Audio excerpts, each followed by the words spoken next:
A las 21 horas queda la palabra. Mi nombre es Estela Barnes de Carlotto, soy presidenta de Abuelas de Plaza de Mayo. Soy Buscarita Roa, abuela de Plaza de Mayo. Soy María Esther Landaburu, una tía que busca. Soy Claudia Poblete, nieta restituida. Soy Adriana Metz, encontré a mi hermano, el nieto 140. Juan Pablo Moyano. Manuel González Granada. Esteban Herrera, hermano que busca. Encontré a mi nieta en el año 2000. Conocí a mi abuela Buscarita. Recuperé mi identidad en el año 1983. Mi hermana estaba embarazada de 7 meses y medio cuando fue secuestrada. Mi hermano y mi cuñada esperaban un bebé para julio-agosto de 1976. Restituí mi identidad en el año 97. A mis 37 años me enteré que mi mamá estaba embarazada cuando la secuestraron. Estoy con mis compañeras buscando a los nietos robados por la dictadura cívico-militar. Hemos encontrado muchos, pero faltan muchos más. Comunicate con Abuelas de Plaza de Mayo ingresando a www.abuelas.org.ar. Déjate atrapar por nuestras redes. Arre. Por Instagram, @radiográfica 893. Facebook, Radiográfica FM 89.3. Y en Twitter, @radiográfica 893. La gráfica y voz. Tu sonido. Nuestro sonido.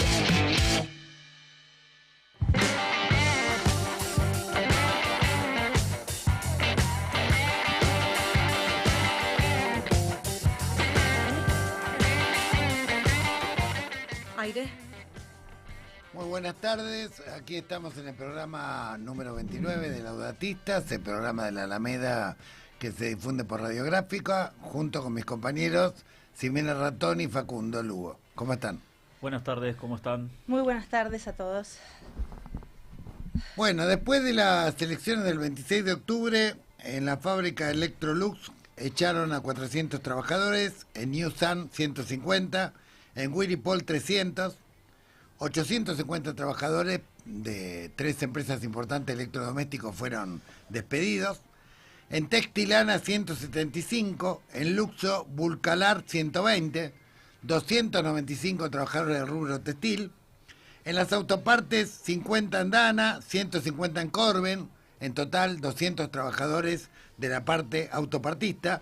En la Suipachense 140 trabajadores y en la metalúrgica Essen 34 trabajadores. Estamos hablando de 1.500 trabajadores de empresas importantes, sin contar las pymes, que fueron despedidos como perros después del 26 de octubre y la recesión continúa y los despidos continúan. Mientras tanto, tenemos un gráfico de la pirámide social en la Argentina que retrata la situación en la que se encuentra el diagnóstico social, básicamente de nuestro país, en la cual se considera clase alta, ABC1, aquellos que tienen un ingreso que supera los 12 millones de pesos mensuales. Por clase alta es el 5% de la población. Por clase media alta, con un ingreso de 5.200.000 pesos aproximadamente, está el 17% de la población. Clase media baja, de 2.400.000, está el 26% de la población. Clase baja superior es casi al punto de la caída, de 1.800.000 pesos es el 28%, y clase baja, el 24%, 750.000 personas. Es decir, aproximadamente el 78% de la población podría considerarse entre los sectores empobrecidos o semi-empobrecidos, y solamente un pequeño segmento es un sector que está altamente concentrado y con ingresos que superan ampliamente el costo de la canasta familiar. La recesión continúa sin pausa, al calor de las importaciones, al calor de la desprotección del mercado interno. Las pymes cierran como castillo de naipes, ahora están empezando a afectar también a las empresas grandes. No hay tampoco novedades de inversiones, es más, inclusive Shell ha anunciado que se retira de su emprendimiento del sostenimiento de vaca muerta, con lo cual hasta en los sectores de punta que se consideraban que podían despegar rápidamente. Ahora va a haber lentificación y complicaciones porque tienen que volver a atraer nuevamente inversiones. Mientras tanto, viene un vencimiento del pago de la deuda. Caputo ha conseguido crédito privado, una tasa extraordinaria del 9%. Se vienen acumulando los vencimientos. Las promesas de Trump de los 20.000 millones, hay que ver si las van a cumplir o no. Hay muchos que en Estados Unidos dicen que Trump se caracteriza por prometer cosas que después deja de garpe, digamos, a los países o a las empresas a las que les promete. Y estamos en una espiral descendente donde menos producción genera menos empleo, se reduce el consumo acelera los cierres, la recesión se retroalimenta. De hecho, el consumo ha caído el 9% en lo que va del mes de noviembre y la inflación ha tenido un pequeño aumento al 2,5%. Con la apertura importadora también hay una desarticulación productiva que se da en gran escala. Y lamentablemente las pymes no tienen ningún órgano que los represente, por lo menos que las represente de manera orgánica. Por lo tanto no son una voz que se esté expresando, están muriendo por separado y en soledad. Y el resto de los sectores empresarios, lamentablemente, a pesar de que es autodestructivo para sus propios intereses, apoya no solamente el gobierno de Milei, sino que también apoya la destrucción del modelo sindical, de los convenios colectivos. Por lo tanto, no hay sectores en este momento de la burguesía que uno diga, bueno, están comprometidos con un modelo nacional, están comprometidos con un proyecto nacional. Sería bueno que tome nota de esto el peronismo, los dirigentes del peronismo, y que dejen de buscar al Gelbar, que ya no existe.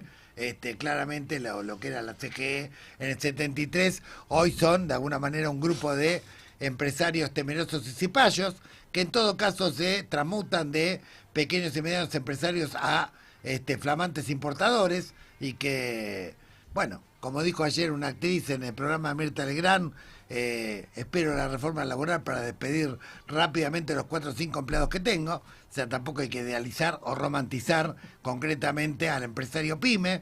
Hay que ver claramente que, bueno, que en este momento no hay un sector productivo que esté claramente levantando banderas de reconstrucción del mercado interno y banderas de soberanía nacional. Mientras tanto, también continúa la presión a los gobernadores, para que de alguna manera reorienten las inversiones a favor de las multinacionales norteamericanas. También hay un retaseo de la coparticipación. Por lo tanto, va a haber de alguna manera tensiones federales cada vez más agudas. Lo que explica la fuerza del gobierno, de alguna manera la relativa o transitoria estabilidad del gobierno, no son sus virtudes, sino que es el vacío político total, absoluto, que existe en el campo nacional. Ninguna voz de las representativas, de las que han tenido votos, de las que se han impuesto por el sufragio popular, quiere hablar. La verdad que no está bueno esto de especular con que no, si hablo ahora me desgasto porque 2 años de campaña es mucho. A ver, el pueblo en este momento necesita futuro, necesita esperanza, necesita saber qué tipo de modelo, qué tipo de país vamos a reconstruir, qué tipo de mercado interno vamos a fortalecer y con qué medidas. Necesita saber qué vamos a hacer con la deuda, con la banca, con el comercio exterior. Necesita voces, ¿sí? A falta de voces aparece un pastor electrónico multimillonario auspiciado por algunos sectores peronistas, una cosa increíble. De alguna manera ya es de alguna manera la decadencia total. Encima un pastor que no es que predica la justicia social, predica la teología de la prosperidad. Onda, yo soy millonario porque Dios me bendijo y ustedes son pobres porque, bueno, vaya a saber qué pecado han cometido. Bueno, esto se está descomponiendo claramente, el vacío político es enorme, y cuando la CGT intenta levantar la cabeza, ahora que ve que amenazan seriamente los convenios colectivos de trabajo, amenazan las obras sociales, amenazan los aportes sindicales, aparte de las horas extra, aparte de las indemnizaciones y todo lo que vamos a ver. Bueno, cuando asoman un poquitito la cabeza tenemos intimidaciones mafiosas como la que ha ocurrido esta mañana en el Sindicato del Vidrio, donde un sector desconocido entró y destruyó las instalaciones como un mensaje intimidatorio a uno de los 3 flamantes secretarios generales de la CGT, que están convocando una movilización a la que por supuesto adherimos para el 18 de diciembre, para este jueves, en rechazo, digamos, a las propuestas de reforma laboral que propone el gobierno y levantando otras propuestas alternativas. Claramente, hoy el silencio de los principales referentes del campo nacional, el hecho de no hacer un esfuerzo por agruparnos alrededor de propuestas programáticas, el hecho de perder el tiempo en internas completamente estériles, cuando en realidad convoquen una interna y listo, muchachos, vayan a una interna nacional, definan el partido como se hizo en el 87, bueno, que gana, gana y el que pierda acompaña, pero terminemos, digamos, con todo este juego, digamos, donde estamos hablando endogámicamente a la propia tropa y no estamos de alguna manera dándole una esperanza y una proyección al pueblo. Uno dirá, no, todavía es muy temprano para que gana 12 palos, es muy temprano para que es funcionario, no es muy temprano para la gente que se está cagando de hambre, es tarde. Están escuchando, están esperando una esperanza de alguna manera de otro país, de otro proyecto, y además las noticias que llegan de la región no son las mejores. Acaba de perder de manera aplastante la izquierda en Chile, acaba de ganar la derecha asociada al pinochetismo, algo parecido había ocurrido en Bolivia. Bueno, este es el cuadro de situación, y si encima no levantamos la voz, si encima no generamos de alguna manera una propuesta alternativa fuera de frenar a Milei, bueno, estamos claramente en un problema grave porque estamos fortaleciendo a un raquítico que hace agua por todos lados, pero que se sostiene por la debilidad de su contrario. Esto es Laudatistas, programa 29. Muy bien, contundente. Me parece, ahora vamos a continuar porque en el marco de esto que ocurre, que vos bien describís como, por un lado, una ausencia de dirigencia a la altura de la circunstancia en el campo popular, pero también esta cuestión de las dirigencias empresarias, ¿no? Porque todos siempre se hablan de que la culpa la tienen los políticos o los sindicalistas. De los empresarios lumpenes estos nadie habla, ¿no? Así que me parece importante. Lumpenes, exactamente, claro, porque lumpenes. Hoy son empresarios de un taller pyme y mañana son importadores sin ningún problema. Ninguno quiere acrecentar su riqueza trabajando, quieren acrecentarla explotando más y más a los laburantes. Una cosa del siglo XVIII, pero bueno, sigue vigente para esta gente. Ahora, también en el marco de esta falta total de interpretación de las necesidades del pueblo, en el marco de esta agenda de la especulación ombliguista, política pedorra de gran parte de la dirigencia entera, pero nos preocupa la de nuestro campo, en el marco de también este consenso extractivista, prosaqueador, digamos, hoy el pueblo de Mendoza nuevamente está obligado desde hace ya varios meses a llevar adelante una pelea totalmente aguda contra intereses multinacionales muy fuertes, contra el gobierno nacional, contra el gobierno provincial y contra absolutamente todos los colores políticos que han votado finalmente en forma transversal el estudio de impacto ambiental trucho que presentó la minera San Jorge, donde no se han tenido en cuenta las observaciones del CONICET, ni de la UNCUYO, ni de diferentes organismos, digamos, que han planteado serias cuestionamientos a esta situación, y donde las asambleas articuladas que ya vienen dando esta pelea desde que arrancaron las audiencias públicas, está desde el día 9 de diciembre y la semana anterior en adelante en una lucha y movilización permanente para hacer retroceder estos intentos de que avance el proyecto San Jorge, que de verdad pone en serio riesgo el agua pura en Mendoza, y como bien dice el documento que han sacado las asambleas, rompe con la equidad intergeneracional, ¿no? Complica y pone en riesgo el agua para hoy y por supuesto para las futuras generaciones. Y para hablar de esta cuestión en particular, tenemos contacto vía Meet en este momento con nuestra compañera de la Alameda Mendoza, Andrea La Pipi Bouso. Si andás por ahí, André, te damos la bienvenida. ¿Cómo andan? Hola, ¿cómo estás? Bueno, y André, queremos que a nosotros, pero sobre todo a toda la audiencia, porque la verdad que el consenso es transversal al punto tal de que no hay absolutamente un solo medio de ningún color que esté dando nacionalmente nota de no solo el saqueo que están produciendo en Mendoza, sino de la heroica lucha de ese pueblo, ¿no? Así que aprovechemos estos minutos, Pipi, danos un informecito a ver del estado de situación. Tal cual, Sime, bueno, un poco como adelantabas vos, lo que dejó acá la aprobación de la DIA, que es la Declaración de Impacto Ambiental del proyecto San Jorge y también del proyecto Distrito Malargüe, ¿no? Porque no es solo San Jorge, también hay que visibilizar, mejor dicho eso. Y como en aquel 2019, cientos de mendocinos hemos vuelto a copar las calles, las rutas, ¿no? Con la consigna firme de que el agua de Mendoza no se negocia. Y eso ha quedado demostrado, ¿no? Como en estos 20 largos años de lucha, que no existe, no hay licencia social acá en Mendoza. Lo habrán podido ver ustedes en las imágenes y videos que se viralizaron, que han inundado las redes. Por eso es sumamente necesario, crucial, que salgamos a romper, ¿no? Con este cerco mediático, que nos involucremos, que salgamos a defender lo que es nuestro, ¿no? Porque acá la discusión no va por si minería sí o minería no. Acá la discusión es si vamos a permitir la explotación de nuestros recursos. O sea, a costa de lo que esto significa, ¿no? Poniendo en riesgo nuestra salud, nuestro futuro, el de nuestras comunidades. Acá en Mendoza el agua es esencial para nuestro cultivo, o sea, es vida para nosotros. Entonces es sumamente necesario que nos podamos involucrar, ¿no? Y tampoco se entiende que del otro lado el gobierno, frente a esta pueblada, ¿no? Responda con palos.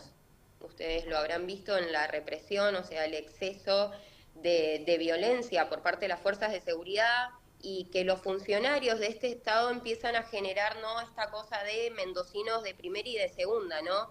Como que hay mendocinos a los que sí le tenemos que garantizar la seguridad y hay otros mendocinos que no. No somos 4 trastornados, no somos una turba antiminera, somos mendocinos y mendocinas que salimos a defender el agua pura, nuestra tierra y nuestro futuro, básicamente. ¿Hubo detenidos, Pipi? ¿Ya fueron todos liberados? Bueno, al día de hoy siguen 2 compañeros injustamente detenidos. En el fin de semana se fueron logrando algunas libertades, pero siguen injustamente detenidos. ¿Cómo son los nombres de los 2 compañeros? Si quieren ahí los paso por el chat para no pifiarle en el nombre. Pero es brutal la represión y acá, bueno, los medios es sumamente grande el sobre y eso queda demostrado, ¿no? Te hago una pregunta, ¿y qué es lo que están planificando las asambleas? ¿Cómo piensan continuar la lucha? Porque supongo que no van a aceptar el hecho consumado de lo que se ha votado el otro día. Bueno, desde ese mismo día, pese al resultado, nosotros copamos las calles, los mendocinos y mendocinas, y seguimos en cada uno de los territorios, en el profundo interior de Mendoza. Las asambleas se están organizando con actividades territoriales. Acá en lo que es la ciudad de Mendoza, ayer realizaron una panfleteada colectiva en el Parque San Martín, ¿no? Donde la consigna es clara: bajar al territorio esta información, que hablemos, que llegue, que rompamos con este cerco mediático, porque a nuestro vecino y vecina no le llega la información. Y es fundamental que garanticemos eso, ¿no? ¿Y hay alguna medida central convocada o por el momento el trabajo va a ser en las periferias? Por el momento son las actividades, la máxima difusión y acompañamiento a estas actividades, a las concentraciones por ahí que se viralizan, pero lo fundamental es volver a los territorios, hablar de esto para que en la próxima concentración podamos garantizarnos mayor participación. Así que nada, los invito a que los compañeros y compañeras que están de ese lado a sumarse a defender el agua y también a seguir los canales de difusión de las distintas asambleas por el agua, que ahí los compañeros van subiendo todos los días las actividades que se van realizando, no tan solo en la provincia de Mendoza, sino a lo largo y a lo ancho del país, de compañeros que nos acompañan, y también he estado viendo ahí en Barcelona que se han estado realizando algunas actividades. Más allá del bloqueo mediático, digamos, de los grandes medios nacionales y provinciales, ¿el movimiento en las redes es intenso de difusión? Sí, la verdad que han inundado las redes, ¿no? Todas las imágenes y videos, no tan solo de lo que fue la pueblada, sino también de la brutal represión. Así que seguimos pidiendo por favor que ayuden a viralizar lo que está pasando acá en Mendoza. Sí, también recibimos un documento donde participó la pastoral y otras organizaciones denunciando, bueno, que no era ilegal e ilegítimo el informe de impacto ambiental que querían presentar, y de alguna manera empalmando con lo que decía Francisco en el Laudato Si, no puede haber proyectos sobre recursos que puedan afectar el agua o la tierra o el aire, que no tengan informe de impacto ambiental que sean independientes, CONICET, universidades, que no es el caso, claramente no lo está cumpliendo. Tal cual, y Cornejo planteándolo como bien común. Claro. Me parece que hay que hacerle llegar un Laudato Si. Y tengo entendido que también hay un par de senadores de Misa Diaria que han votado. No vamos a hablar de los demás. ¿Podemos dar el nombre de alguno de estos chantas? Adriana Cano es una senadora, una de las senadoras, Mauricio Sad, y hay dos. No me sale ni decir compañeros ya, porque acá también hay que hablar de eso, ¿no? Porque después en los procesos internos partidarios vemos esa cacería de compañeros, ese dedo señalador, y yo hoy en día no los veo, y es vergonzoso, la verdad, ver un PJ totalmente silenciado, y que eso no da más cuenta que rinde a los beneficios y a los negocios y a los intereses de ellos y de esos amigos, porque también por ahí uno ve en la legisladora, por ejemplo, que nombraba, bueno, la cara visible, pero detrás de esa compañera también hay una dirigencia. Claro. Y también hay una militancia. Entonces también tenemos que hablar de eso. Y bueno, los iremos a buscar a la casa uno por uno, a que nos rindan cuenta, ¿no? Porque si están ahí con la nuestra, tienen que rendirle cuenta a la gente. Pipi, sí. Perdón. No, te quería preguntar algo.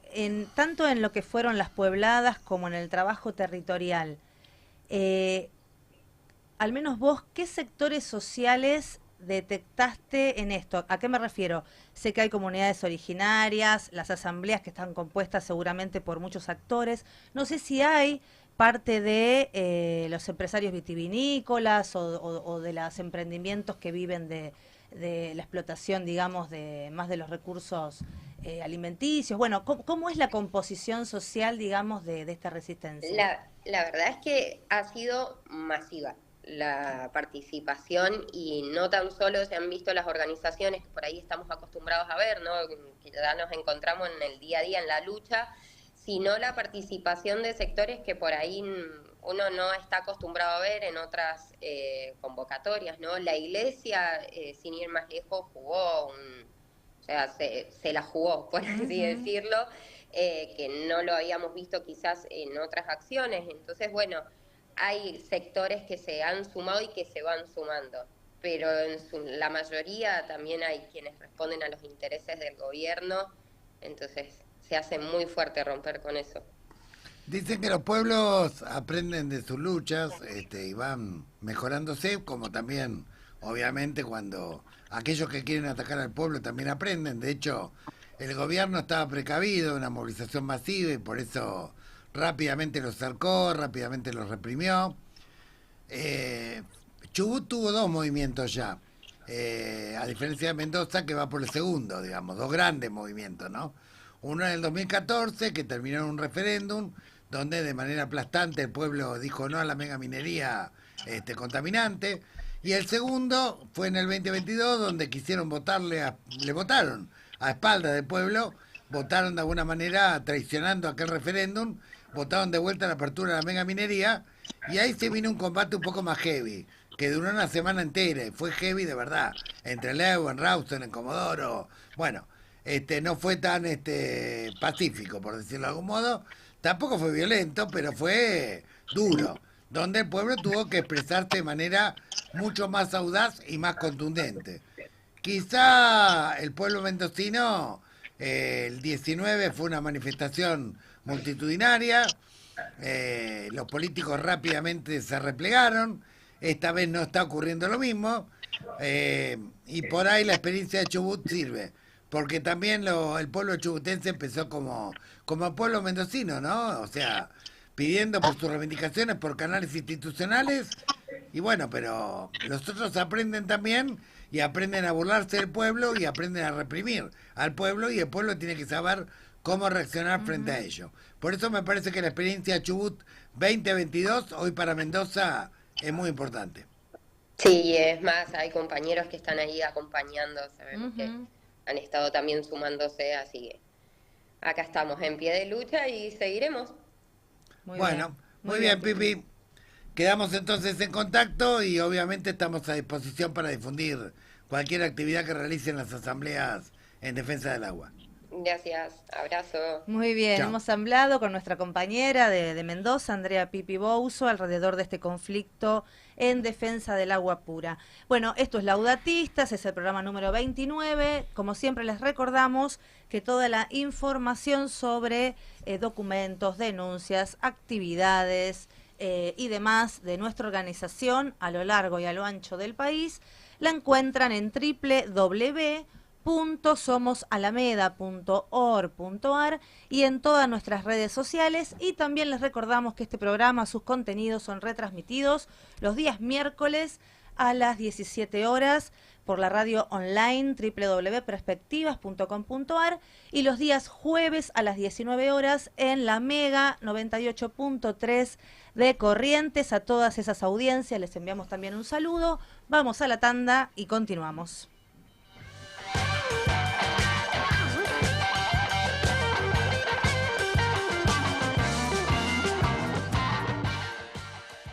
Radiográfica. 20 años. 20 años construyendo comunicación popular. 20 años sonando a Radiográfica. Para que nadie te diga lo que tenés que escuchar, para que nadie nos diga lo que tenemos que decir, sumate a la comunidad radiográfica. Desde 2005, recuperando el aire. La radiográfica se construye pesito a pesito, voz a voz, paso a paso. Todos ponemos, todos. Hacela cortita. Faltan 40 lucas para levantar la torre. Compra tu bono llamando al 4116-2848 o venite a Avenida Patricios 1941. En 20 años, no cambiamos, evolucionamos. Federación del Personal de Vialidad Nacional. En las rutas nacionales, dignificando al trabajador y trabajadora vial. La Gráfica. FM 89.3. Suena la comunicación popular.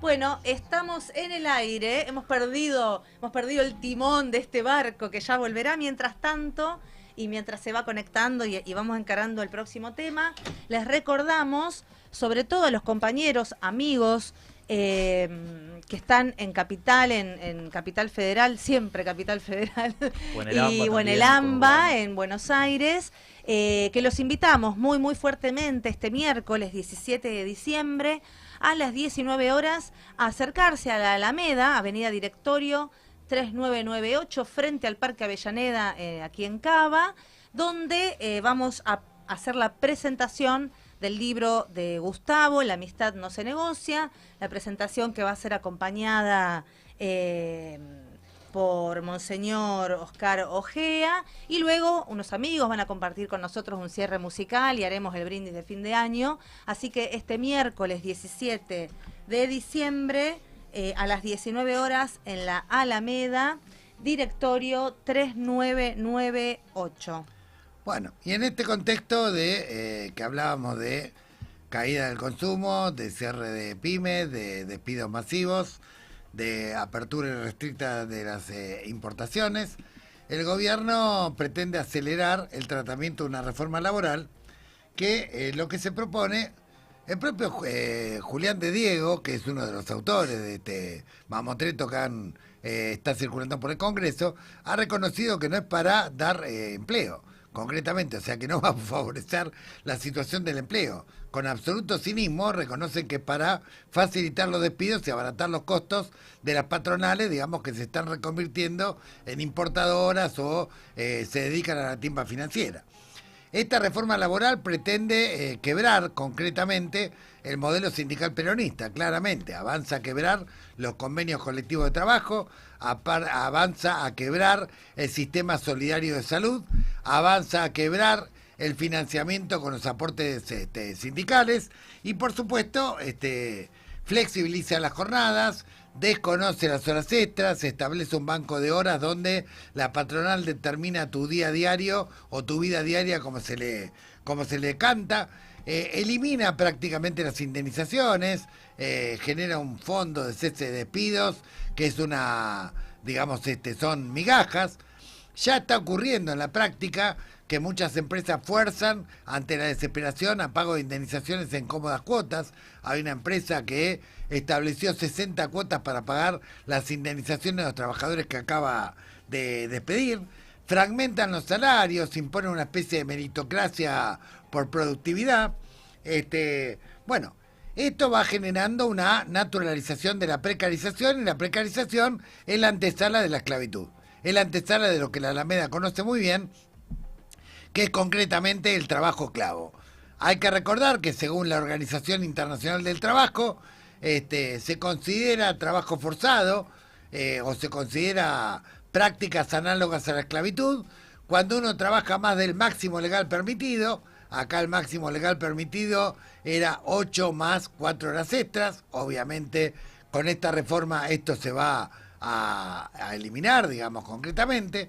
También cuando ganás menos del mínimo vital y móvil. Hoy el mínimo vital y móvil lo han llevado a ser el salario más bajo de Sudamérica. Y también cuando las condiciones laborales son absolutamente precarias e inconvenientes, las condiciones de higiene y seguridad, las condiciones de hábitat. Bueno, se está reconfigurando estos tres factores para que la Argentina sea un campo de total esclavitud. Un país que pueda alimentar a 400 millones de personas va a ser de alguna manera una especie de ejército de personas reducidas de facto a la servidumbre. Por eso habían eliminado justamente todo lo que tenía que ver con políticas de contención a las víctimas de trata, porque nos querían llevar exactamente a este terreno, donde además sin consumo y sin demanda, obviamente la flexibilización laboral es simplemente para precarizar y para abaratar costos de los atorrantes, digamos, que explotan a los trabajadores. Estamos en contacto con la compañera legisladora Kelly Olmos, exministra de Trabajo de la Nación, y además una vieja militante, vieja en el sentido épico del término, peronista. Kelly, ¿cómo estás? Buenas tardes. ¿Qué tal? Buenas tardes. Gracias por convocarme. Bien, bueno, ¿cuál es tu reflexión sobre estos mamotretos que presentan Julián de Diego, que presenta Libertad Avanza sobre reforma laboral, donde ellos mismos reconocen que no es para crear empleo? Bueno, mirá, yo recién escuchaba tus expresiones y coincido. La verdad que es retroceder 100 años en las relaciones laborales y volver a una situación de indignidad, de explotación, de esclavitud, ¿no? De esclavización. Tal es así que nos colocan frente al hecho de tener que volver a pelear por la existencia de una jornada de 8 horas de trabajo. Así que acá hay una agresión en varios planos a la vez. Uno es el plano de los ingresos, otro el plano de los derechos, otro el plano de la organización gremial, sin la cual sabemos que no hay vigencia de derechos. Y uno más te voy a agregar que es interesante, y es una cantidad de normas que han puesto tipo contrabando dentro de la ley que no tienen siquiera contacto con la temática laboral, pero que aprovechan como para hacer un manotazo de clase. Por ejemplo, dejan sin efecto impuestos internos sobre bienes suntuarios, sobre compraventa de automóviles, de yates, de aeronaves, que ¿Qué tenía que ver? No tienen nada que ver. Eso al margen de las normas que derogan, como por ejemplo las contribuciones de radiodifusión, las referidas al Inca, que sí tienen que ver con políticas activas de fomento de la cultura nacional, ¿no es cierto? Claro. Pero esto que te comento es lisa y llanamente contrabando de normas que no tienen nada, pero nada que ver con el título del proyecto de ley. Bien, ¿y qué está debatiendo el bloque peronista, digamos, de cara, digamos, a esta inevitable discusión que el gobierno va a imponer sobre la reforma laboral? O sea, ¿qué propuestas llevamos al Congreso Nacional? ¿Qué propuestas llevamos a la calle? ¿Y qué propuestas se está discutiendo la CGT y la CTA? Mira, las propuestas es esclarecimiento y movilización. Sabés que hay una convocatoria de todas las centrales obreras el próximo jueves a las 12 del mediodía en Plaza de Mayo. Y en todo el país, no solo en Plaza de Mayo, sino también en todo el país. Previo y simultáneo es todo el debate que podamos hacer para esclarecer sobre el alcance de lo que intentan imponer, y además en particular nos toca una tarea no solo sobre la comunidad en su conjunto, desde lo cual te agradezco la convocatoria a este programa, sino también sobre las provincias que se han colocado sus representantes en el medio, ¿no? Entre el oficialismo y nosotros, porque esta ley reduce significativamente los recursos de los que ellos disponen, porque, por ejemplo, reducen 3 puntos y 3,5 puntos según la categoría del impuesto a las ganancias sobre las grandes empresas. Es decir, que le están redistribuyendo a unos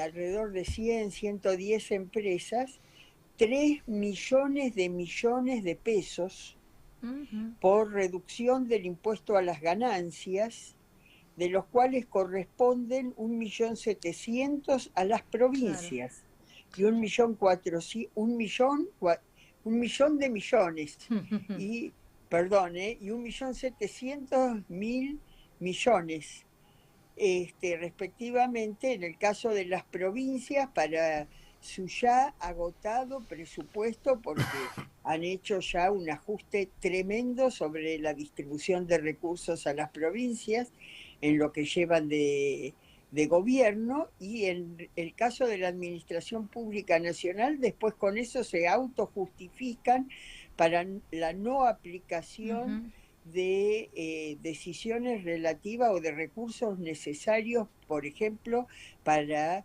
salud, para discapacidad o para mejorar mínimamente la retribución de los jubilados, y qué no decir del estrangulamiento presupuestario de la educación pública y la universidad pública. Tremendo.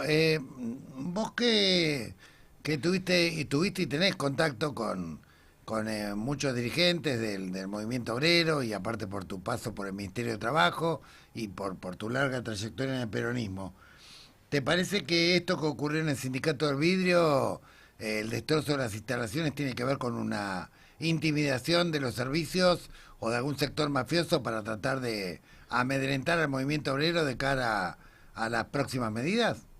Yo creo que sí, no se puede tomar de otra manera que no sea como una intimidación mafiosa. Mafiosa. Claramente, digamos, acá también estoy analizando otra ley que es la de la sustentabilidad fiscal que han impuesto, han remitido para su tratamiento, que es una ley claramente anticonstitucional, porque limita la capacidad de decisión soberana del Congreso de la Nación y la subordina a una permanente litigiosidad. Es decir, cada decisión que tome el Congreso la van a llevar a la discusión en tribunales, que va a ser el juez último de si las decisiones políticas soberanas de quienes hemos sido votados pueden o no tener efecto por decisión de jueces que no han sido votados por nadie. Claro. La configuración claramente de un protectorado. Exactamente, es como una trinchera protectora de la arbitrariedad de estos sectores que defienden, yo digo como Hood Robin, la extracción de recursos de los sectores más débiles para su entrega a los sectores más concentrados. ¿Viste? Es esa idea de que si uno concentra toda la riqueza en pocas manos, eso va a derramar. Lo único que derrama es miseria. Exactamente. Kelly, te quería hacer una consulta que vos que seguramente es un bodoque la ley de reforma laboral, vos seguramente ya la analizaste porque no es que modifica solo la ley de contrato de trabajo, modifica como 15 leyes, digamos, de empleo, la de asociaciones sindicales, inclusive modifica procedimientos de la justicia, las tasas, o sea, te cagan cuando entras a trabajar, después te cagan mientras trabajás, después te cagan cuando te despiden y después si le haces juicio también te cagan, en toda la línea, ¿no? Pero hay algo que me llamó la atención, no sé si vos nos podés esclarecer, porque sería como la frutilla del postre, que es que como no funcionó aquel fondo de cese que pusieron en la ley bases porque los empresarios no quieren poner guita en un fondo que no puedan hacer trabajar, generan este nuevo fondo donde dicen que el empresariado tiene que poner el 3% para atender esos montos por eventuales despidos, pero creo que hay una trampa donde finalmente lo termina poniendo el Estado, ¿es así? Es así. En realidad lo que generan es un gravamen de 3 puntos sobre la nómina salarial que compensan con una reducción de aportes patronales. Es decir, es el ANSES, es el financiamiento de las jubilaciones y pensiones lo que va a financiar este fondo al cual el Estado seguramente va a acudir cada vez que necesite financiarse y va a pagar intereses por recursos que hoy recibe gratuitamente, digamos, no diría gratuitamente, quiero decir, sin costo financiero alguno. Al estilo de lo que fueron las AFJP, donde además median comisiones, etcétera, y sobre todo media un riesgo financiero que va a caer sobre las espaldas de los trabajadores. Es impresionante. Tremendo. Bueno, nos vamos a encontrar seguramente en la movilización del 18, que espero sea el punto de partida de una resistencia que va a ser larga y dura. Y desde ya también te estamos invitando el 17, que vamos a presentar con Monseñor Ojea el libro de La amistad no se negocia, cartas inéditas del Papa Francisco, en la Alameda. Así que, bueno, Kelly, te agradecemos mucho estos minutos que nos dedicaste y nos vemos en la marcha o en la Alameda. Muchas gracias por esta invitación, por las iniciativas que llevan adelante y estoy a disposición. Muchísimas gracias, compañera. Un abrazo. Hemos hablado con la compañera Kelly Olmos, entiende mucho de la temática, ha sido ministra de Trabajo de la Nación.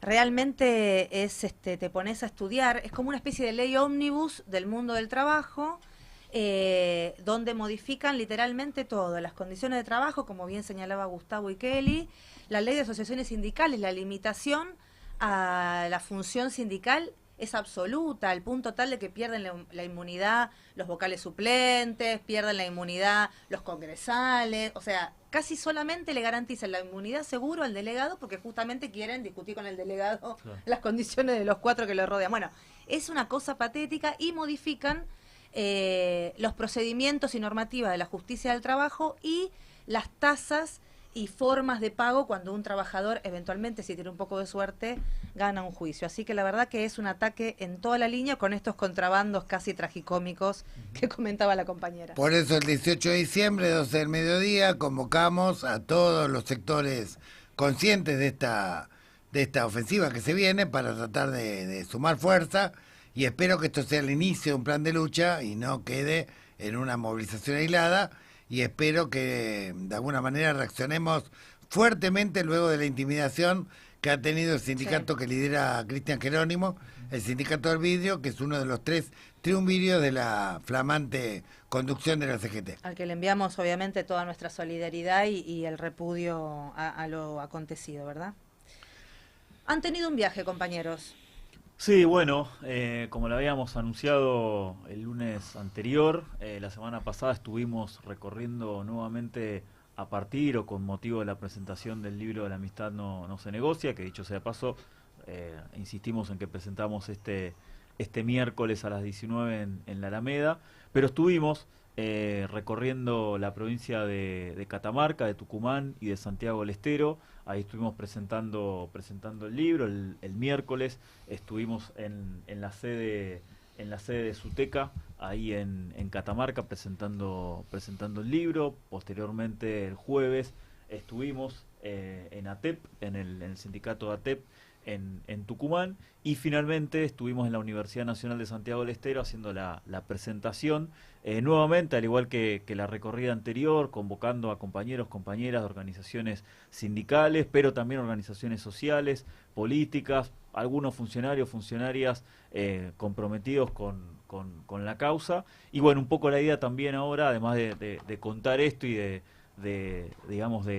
contar cómo fueron estos 3 días de recorrida, que obviamente además sirven para retomar el contacto con muchos compañeros, compañeras que también en sus provincias están resistiendo, están organizándose. En todas las provincias hubo cambio de autoridades, en algunos casos de gobernador, en la mayoría de consejos deliberantes, de las cámaras de diputados. Así que bueno, también conversando y analizando cómo iba a ser esta nueva composición, y bueno, la realidad de cada provincia, que a veces desde el AMBA queda un poco sesgada, así que siempre es importante estar cara a cara, encontrarnos, y además de la presentación del libro, que sirve como prenda de unidad, si se quiere, con los distintos sectores, bueno, esto, caracterizar y conversar cómo está en la provincia y cómo estamos de cara al 2026, que ya se sabe va a ser de lucha y de mucha resistencia. ¿Y qué cosas aprendimos de Francisco, no? Respecto a la ética social en el ejercicio del poder, respecto a cómo construir una patria justa, inclusiva y sustentable, respecto a cómo elaborar programas escuchando al pueblo desde las periferias geográficas y existenciales. Bueno, muchas cuestiones, digamos, que claramente comprometen a muchos militantes que lo recuerdan a Francisco y lo siguen con mucha avidez, que empiezan a leer o releer o descubrir encíclicas como Laudato Si, Fratelli Tutti, Evangelium Gaudium y varias más. Y bueno, la verdad que a pesar de diciembre, a pesar de la cantidad de actividades que había, a pesar de lo artesanal de la convocatoria, aproximadamente 200 compañeros participaron en los 3 encuentros que hicimos en Catamarca, en Tucumán y en Santiago, y agradecemos muchísimo al secretario general de Suteca, el querido compañero Juan Godoy, al secretario general de ATEP, Hugo Brito, al rector de la universidad y Héctor Paz de Santiago del Estero, y también al director de la cátedra Laudato Si, Gustavo Carreras, que nos estuvo acompañando en la presentación en esa provincia. Vamos a poner algunos testimonios para el final, que hemos, algunos solamente, hay muchos más, que tenemos de varias de las provincias en las que estuvimos recorriendo la semana pasada. A ver. Soy Pablo Sandival, de la banda, pertenezco a la asociación, soy miembro de la asociación Laudato Si. Bueno, y hoy a través de Gustavo estamos participando con Cacho García y otros compañeros, Susana, Leandro, en esta presentación que nos parece muy significativa, porque es una persona que además de ser tan carismático y tan fuerte y tan importante en su propio rol, me refiero a Gustavo Javier Herrera, ¿no? Por su libro, por su trayectoria, lo que ha trabajado y lo que sigue trabajando, y con todo el empeño y a través de la organización que él de alguna manera lidera, esto de recuperar de Francisco toda esta relación tan privada de ellos, pero tan importante, que permite descubrir y conocer a Francisco en una profundidad que por ahí uno no tenía acceso tan fácil, porque él se cuidaba mucho de esas cuestiones y era muy reservado y era muy humilde, ¿no? Así que en ese sentido me parece muy valioso este libro y esta presentación. Bueno, estamos muy contentos que Gustavo haya elegido nuestro gremio para presentar su libro acá en Tucumán. La verdad que ha sido una emotiva y una linda tarde que hemos compartido con él, conociendo esta relación tan profunda de amistad que tenía con el Papa Francisco, y además conocer también a través de él y de las cartas que escribió Francisco todo el pensamiento en materia de política sindical, del compromiso social, de la justicia social, y sobre todo también marcando un camino que todos los dirigentes tenemos que llevar adelante o continuar o transitar, buscando siempre, por supuesto, el bien común y demostrando con el ejemplo todo lo que se puede hacer, ¿verdad? Así que estamos muy felices, la verdad que la amistad con Gustavo viene de antes y realmente nos emociona que esté acá. Bien, primero ante todo felicitarlo a Gustavo por el lanzamiento del libro. Una herramienta, si bien ya puede tener alguna lectura muy esporádica, una herramienta muy importante para estos tiempos en los cuales las luchas colectivas son las que tienen que priorizar, y siempre con el legado de Papa Francisco, que más allá de la cuestión religiosa, fue un gran dirigente y un humanitario de los más importantes. Así que un gran abrazo a Gustavo Vera, a la Alameda, a todo su trabajo, y gracias por la invitación. Hola, ¿qué tal? Soy Silvia Valdés y estoy en la provincia de Catamarca. Soy referente de RAT, que trabaja los temas de trata. Colaboro con la ONG ONAP, que también trabaja los temas de trata. Y estamos acá, en donde se dio una conferencia presentando su libro, Gustavo Vera. Y bueno, la verdad que hermoso, todas las anécdotas que nos contó sobre su amigo Francisco, y muy emocionante, la verdad muy emocionante, y bueno, toda una trayectoria de vida y de lucha de los dos, ¿no? Como amigos. Así que muy lindo, fue muy linda jornada. Gracias. Adriana Díaz, soy diputada provincial, presidenta del Partido Intransigente Catamarca, he integrado la mesa interprovincial institucional de trata en la provincia, y vinimos a nuevamente a acompañar a la Alameda, a Gustavo Vera y a las compañeras de la ONG No a la Trata en Catamarca y la Alameda, porque esta es una tarea que no tiene fin. Nos ha convocado esta vez con las palabras del Papa Francisco, de Bergoglio, que para quienes, como en mi caso, como nosotros, nos acercamos, entre comillas, un poco tarde a esa visión de Francisco, y lo bueno que nos llevamos hoy también es precisamente que no hace falta ser de una religión determinada, adorar determinados dioses y demás para abrir el corazón, y que las verdades están por encima de los conflictos y las ideas por encima de las realidades. Nos vamos con eso, agradeciendo a Gustavo una vez más en Catamarca. Muy bien, ahí fueron solo algunos de los testimonios completos de cada provincia están disponibles en las redes de Gustavo. Sí, agradecemos también a la Cámara de Diputados de Catamarca, que declaró de interés cultural la presentación del libro, al igual que la vez pasada lo había declarado la Cámara de Diputados de Salta. Y bueno, nos están esperando de varias provincias más que nos están invitando. Seguramente en febrero vamos a estar por Río Negro. También vamos a estar, ya estamos organizando las provincias de Cuyo, La Rioja, Mendoza, San Juan y San Luis.